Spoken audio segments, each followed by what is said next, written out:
eu estava aqui, são tantos assuntos que você tem para comentar que às vezes embaralha na sua cabeça e você não tem a mínima perspectiva daquilo que você vai falar.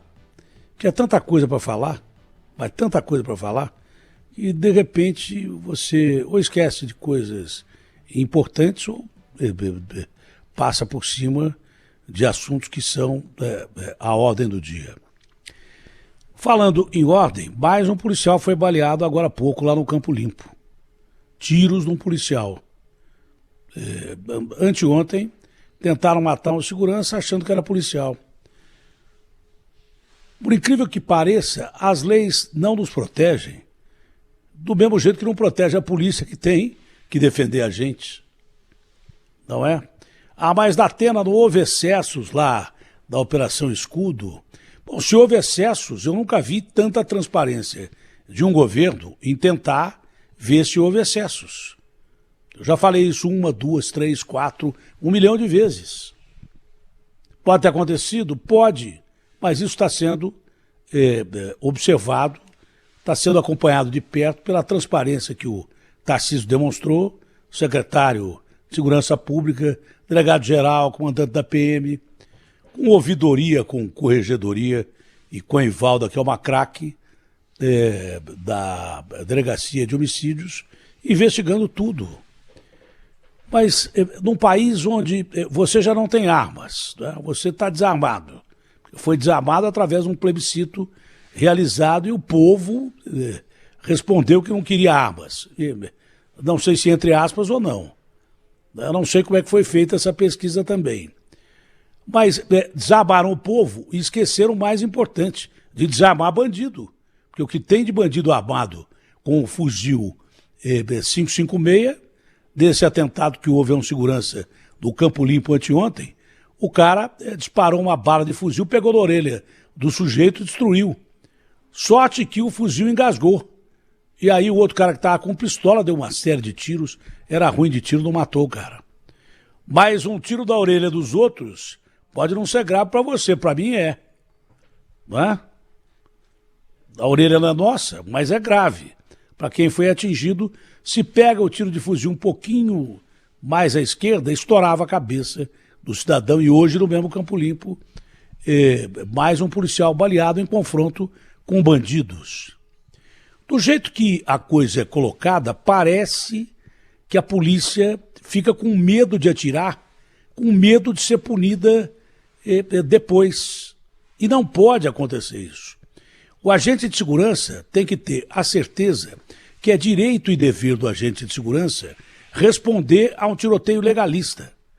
Eu repito, já disse 1 milhão de vezes, ninguém é a favor de esquadrão da morte ou coisa parecida. Isso quem faz é bandido. Isso quem mata ao arrepio da lei é bandido. Bandido que mata pessoas todo dia a caminho do trabalho, dentro de casa, no ônibus, no trem. Bandido é que faz isso. E, obviamente, eu sou contra bandido porque não posso ser a favor de bandido num país onde tem tanta gente, além de advogados, defendendo o banditismo político, com político roubando, o banditismo entrando na política, com políticos sendo eleitos, financiados pelo crime organizado, por milícia e daí por diante. Então, eu não quero ser mais uma voz a defender bandido que mata só para ver o buraco da bala e começa a rir. Agora, eu defendo a legalidade. Bandido bom não é bandido morto, do meu ponto de vista. É bandido que se entrega à polícia e vai preso. E o rito judiciário é seguido naturalmente, o cara é apenado, vai para dentro da cadeia e pronto, acabou. Agora, o que se cobra das ações da polícia não se cobra das ações do bandido. Por que não cobrar os nossos deputados e senadores com a mesma intensidade que a gente cobra da apuração dos fatos que acontecem, por exemplo, da Bahia, do Rio de Janeiro e da Baixada Santista? Por que não cobrar maior rigor nas leis que deem a sensação de segurança que nós não temos, nem a polícia tem. O polícia é capaz de levar um tiro para não atirar e depois não ser afastado e ficar aí meses sem receber ou então ir para a cadeia. Porque da forma que estão colocando, parece que já querem pré-julgar quem participou de tiroteios na Baixada Santista. E eu repito, se houve excessos, quem cometeu excesso vai ser punido.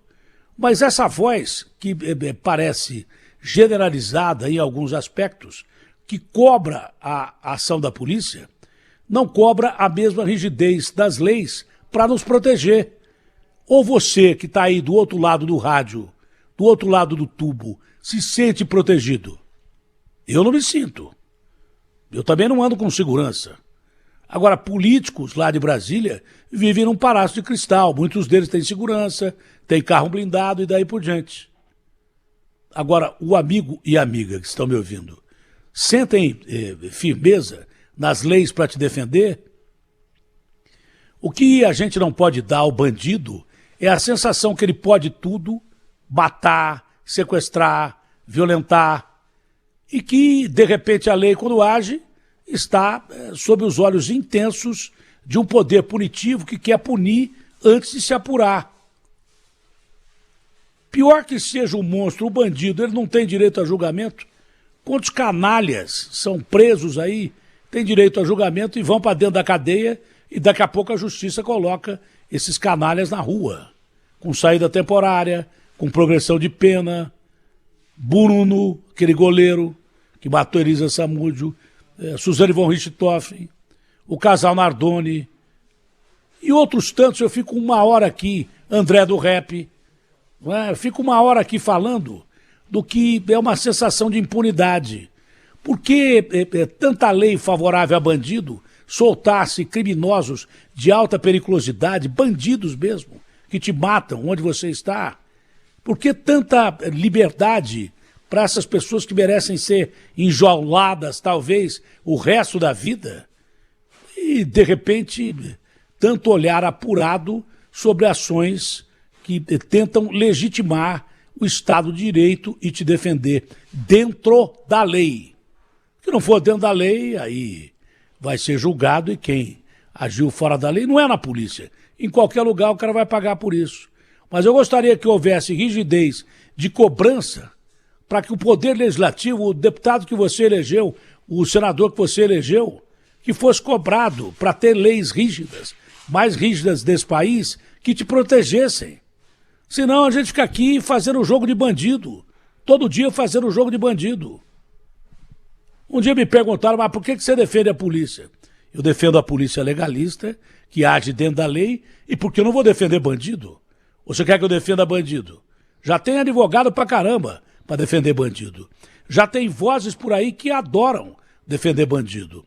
Quando morre um cidadão aqui em São Paulo, por exemplo, depois que foi privatizada a rede funerária, o sujeito não pode ser enterrado, porque quem é que tem R$4.000 depois da privatização para pagar um enterro aqui em São Paulo? Custava 800, 900, agora 4.200, 4.300. Isso é uma vergonha. Quer dizer, o cidadão de bem nem direito a ser enterrado dignamente tem, porque a maioria das famílias não tem, ou vende tudo, vende carro, vende papagaio, vende cachorro, vende televisão para pagar o enterro do cabra que morreu. Agora, quando morreu aquele bandido daquele Lázaro, que violentava mulheres na frente de filhos e maridos, que matava as pessoas a mando de vagabundos que queriam comprar terra a preço de banana, mobilizou toda a polícia do Goiás e Polícia Federal. Quando morreu aquele cara, apareceram 1 milhão de entidades para pagar o enterro dele. Por que não aparecem essas entidades para enterrar esses coitados que são enterrados como indigentes, porque a família não tem nem dinheiro para pagar? Sabe, eu sou contra o excesso que existe em qualquer lugar. Em qualquer lugar eu sou contra excesso. Tudo que não é legal eu sou contra. Mas, de repente, a cobrança das ações de agente de segurança, ela é extremamente globalizada, extremamente passada de voz em voz do país inteiro. Eu não vejo o mesmo rigor para ter leis mais pesadas contra bandidos, que atrapalham o seu dia a dia, que arrebentam com o seu dia a dia, que matam gente da sua família, que matam você. A coisa parece simples até a água bater no seu quintal. Aí a primeira coisa que faz é chamar a polícia. Não é? Então, tudo bem, está tudo certo.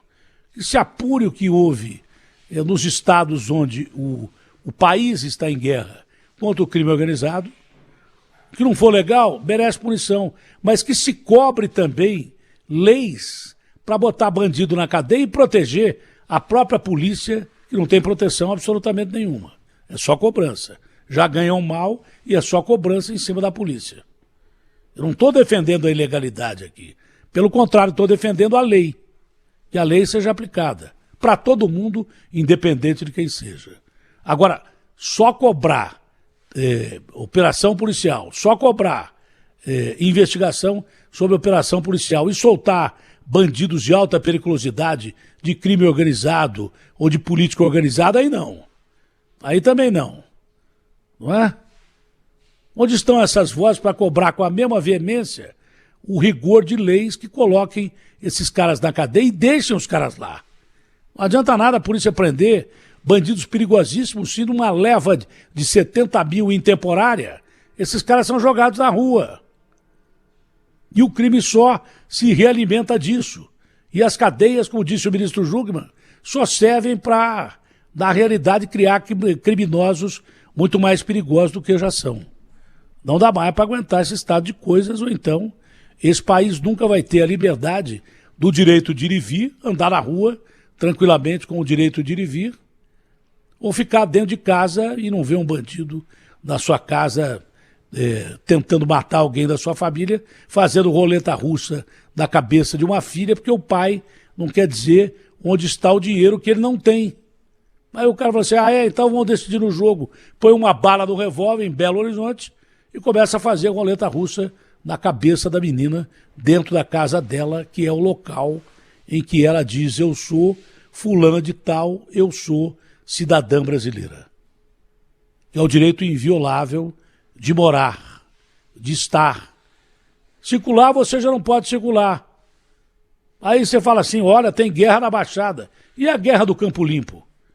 Que anteontem quase matou mais um, que outro dia feriu um policial, que outro dia matou um cara do crime organizado ou não, e tem bala perdida. Hoje, mais uma vez no Campo Limpo, um policial baleado.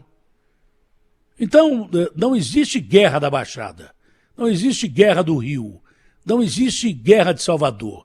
Existe uma guerra contra o crime organizado, ou de varejo, ou de rua, que mata, tanto quanto o crime organizado, velhinhas, velhinhos dentro de casa, crianças na rua, que provoca perseguições policiais com gente morrendo, sendo atropelada, vítima dentro de carro, tiroteios com a polícia todo dia. Isso é impensável. O que adianta você morar num país assim se você não tem direito nem à segurança pública? O sistema de saúde, então, é extremamente precário e voltou a ser depois da pandemia. Durante a pandemia, o velho e bom SUS salvou milhões de pessoas. Não é? Mas parece que voltou a ficar do mesmo jeito. Não tem remédio em posto de saúde, tem gente que não é atendida em posto de saúde, empilhada em hospitais que estão sobrecarregados, porque AMAs, UPAs e coisas que o valha não estão funcionando direito. Por que não injetam dinheiro no sistema público de saúde, como injetaram durante a pandemia? O Ministério da Saúde, acho que é o que tem maior orçamento junto com o Ministério da Educação do país. É que pode o sujeito ficar sem uma aspirina, ficar sem um remédio, não é para curar câncer, é para tirar a dor do câncer que alguém tem, sabe que vai morrer e é insuportável a dor do câncer. Por que não tem insulina para ser distribuída para o povo? Eu tenho diabetes, se eu não tomar eu morro, e gasto R$2.000 que eu tenho condição de gastar, por enquanto, com insulina. Agora o povo tem? Claro que não. E o diabético que não usa insulina, do grau que eu tenho, morre. Você não tem nada nesse país. Só falam em carga tributária, em renovar impostos, em ver quem vai pagar mais. Desse absurdo desse país, onde o caixa de um mercado paga mais imposto que o dono do mercado. Não é? Só falam em reforma tributária, impostos, impostos, impostos. É um dos países que mais cobra imposto no Brasil, no mundo, é o Brasil. É um dos países onde mais tem evasão fiscal. A evasão fiscal de gente que tem advogados caríssimos para não pagar imposto é pior do que a corrupção. Leva mais dinheiro que a corrupção no Brasil. Se o imposto fosse justo, eu acredito que muita gente pagaria imposto, gente que não paga. Mas o imposto é justo porque cobra uma barbaridade de você, ou descontado na fonte, ou mesmo no imposto de renda, ou então embutido em carro, por exemplo, cujo imposto é mais caro do que 4, 5 carros que são fabricados. No Brasil, um carro custa 1 milhão, fora do país custa 300, 400 mil o mesmo carro. Só de impostos. A carga tributária que vem em cima disso é enorme. E não tem devolução em nada de serviços. Estradas os caras privatizaram, sabe-se lá que custo para essas empresas que estão privatizando.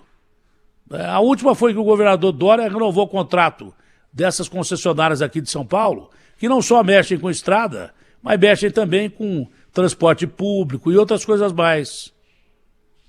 Diziam que uma dessas concessionárias era a dona, por exemplo, daquela Controlar, que foi um absurdo que teve aqui, que o sujeito dava balão de todo jeito para renovar a licença do carro, trocava motor minutos antes de vistoriar o carro. Tinha até oficina perto daquela Controlar, era uma balbúrdia.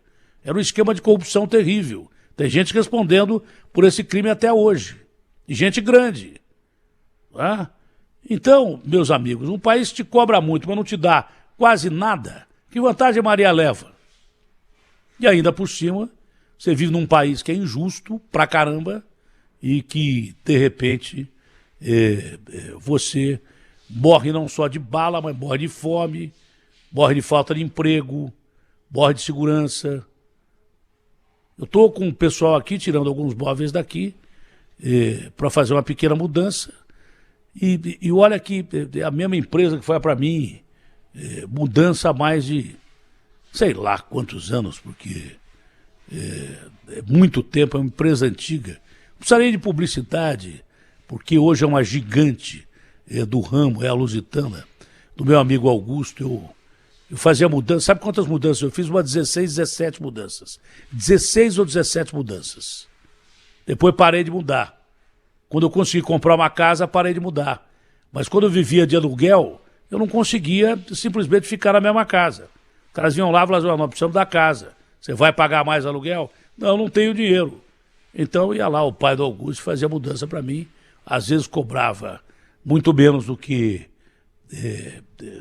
devia cobrar, porque tinha feito uma pá de mudança com o pai do Augusto lá da Lusitana, e ele era um cara legal, descendente de portugueses, sempre foi um cara muito bacana. Era mais ou menos como é que funcionava a caderneta antigamente. Pobre, quando não tinha dinheiro para pagar, pagava na caderneta e no fio do bigode. E já existia essa cabulosa lista do Serasa, que eu não sei quando é que vai acabar. Como é que você pode dizer que o brasileiro que não paga uma conta da padaria, uma conta... Da padaria paga, porque quando tem caderneta o cara paga, entendeu?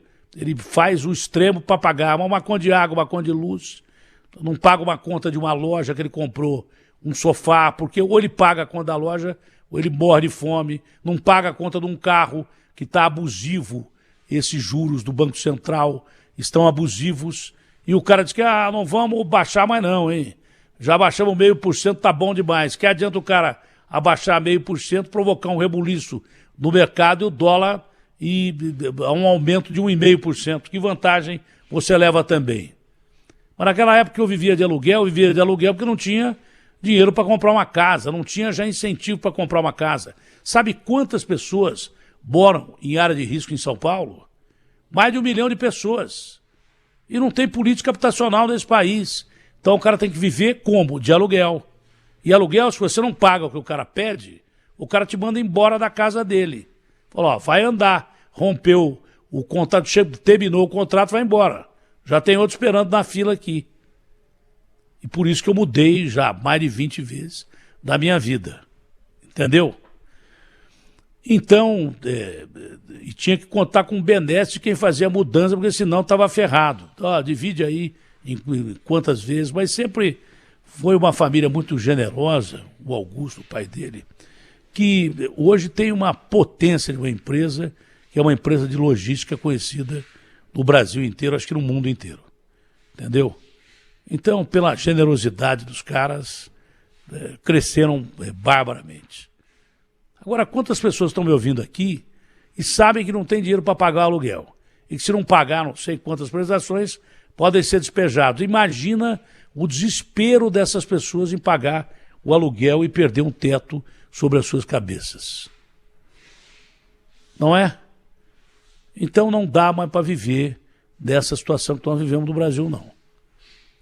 Ou, de repente, a gente tem acesso às comodidades que uma democracia dão a você, porque democracia não é distribuir desigualdade, não é distribuir falta de segurança, falta de alimento, falta de grana até para botar combustível. Desigualdade é outra coisa, não é democrática a desigualdade. E nós vivemos uma democracia desigual por causa da divisão de renda, onde muitos não têm nada e poucos têm muito. O que a gente pode fazer é pelo menos dizer o que pensa a respeito dessa situação toda. E eu posso ser um péssimo comentarista, eu posso ser um péssimo analista, mas eu procuro ficar sempre ao lado do povo e não minto. Posso errar, mas eu não minto. Mentira nunca foi o meu forte. Fake news não é absolutamente comigo. RB, fechada com você.